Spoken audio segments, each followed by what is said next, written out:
mga ninuno.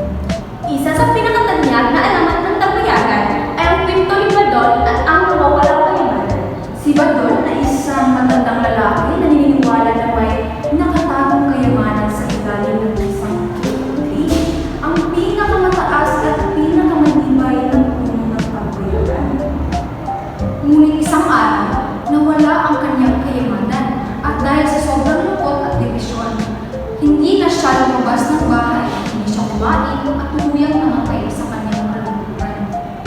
Sa pagkawala niya, unti-unting nawala rin ang tradisyonal na mga sayaw sa mga Mandaya tuwing di siya nagilang masasalamat sa kanyang lupa. Ang kwento nito ay sumasalamin sa pagpapahalaga ng mga Mandaya sa yaman at kalikasan at ang pagkawala ng isang tradisyon dahil sa isang trahedya.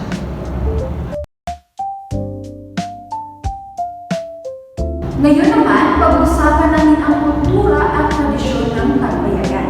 Isa sa pinakamahalagang bahagi ng kanilang kultura ay ang kanilang pagpapahalaga sa edukasyon.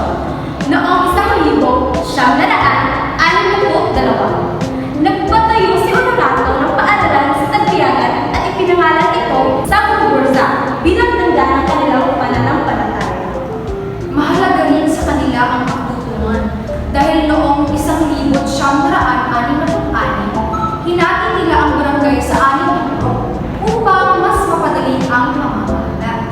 At hindi natin pwedeng kalimutan ang kanilang sayaw tuwing Disyembre bilang pasasalamat sa kanilang masaganang ani at proteksyon sa tubong Diyos. Bagaman